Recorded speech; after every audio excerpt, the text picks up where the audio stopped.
जय श्री कृष्ण।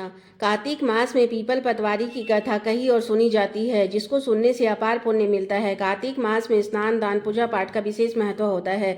इस कथा को सुनने से सभी पापों का नाश हो जाता है और भगवान श्री हरि की कृपा सदा बनी रहती है। हर कथा के पीछे कोई न कोई शिक्षा जरूर रहती है। आवश्यक बातों को हमें धारण करना चाहिए।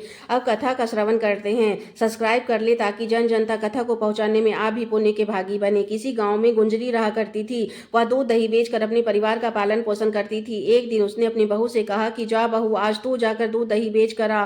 तब बहू जाने लगी तो रास्ते में देखा कि औरतें पीपल के पेड़ को सींच रही हैं। उसने पूछा, यह सब आप क्या कर रही हैं? तब औरतों ने कहा कि इस कार्तिक मास के पवित्र महीने में हम पीपल बाबा की पतवारी सींच रही हैं। बहू ने पूछा कि अच्छा, ऐसा करने से क्या फल होता है? तब उन्होंने कहा कि ऐसा करने से अन्न धन की प्राप्ति होती है, मन की सारी मनोकामनाएं पूर्ण होती हैं। सारी बातें सुनकर गुंजरी की बहू बोली कि तुम तो पानी से सींच रही हो, मैं दूध और दही से सींचूंगी। अब गुंजरी की बहू हर रोज आती और सारा दूध दही पतवारी सींचने में लगा देती। जब सास ने हर रोज उसे पैसे का हिसाब मांगती तो वह कह देती कि कार्तिक मास खत्म होने दीजिए, मैं आपको पैसे का सारा हिसाब ला कर दूंगी। कार्तिक महीना पूरा हो गया, पूर्णिमा आ गया। गुंजरी की बहू पीपल के पतवारी के पास जाकर धरना देकर बैठ गई। अब पीपल पूछने लगा कि तुम यहाँ क्यों बैठी हो? तब बहू ने कहा कि आज मेरी सास दूध दही का सारा हिसाब मांगेगी, लेकिन मैंने तो पूरे महीने पीपल के पेड़ दूध दही सींचने में लगा दिए, अब मुझे पैसे चाहिए। तब पीपल ने कहा कि मेरे पास कोई पैसे नहीं है, पत्ते डंडे ले जाओ, ले जाकर अपनी तिजोरी में रख देना।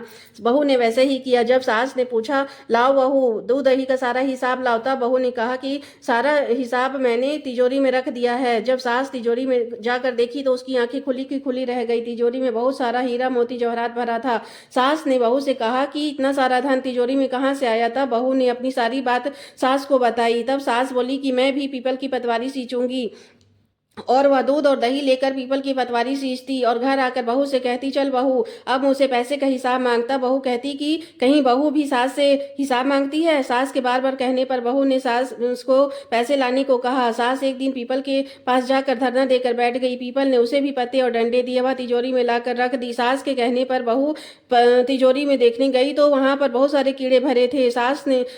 बहू ने सास को बताया तो सास ने बहू से कहा कि पीपल की पतवारी ने तुझे धन दिया और मुझे कीड़े दिए। तब औरतों ने कहा कि तेरी बहू ने सब कुछ सच्चे मन से किया था, तूने धन के लालच में आकर किया। पीपल पतवारी बाबा ने तुझे इसीलिए ऐसा फल दिया है। इस कथा के अंत में हाथ जोड़कर यही कहना चाहिए कि पीपल पतवारी बाबा जैसा अपने बहू को दिया वैसा ही भक्तों को देना। इस कथा को जो कहता है सुनता है, उस पर अपनी कृपा सदा बनाए रखना। जय श्री कृष्ण।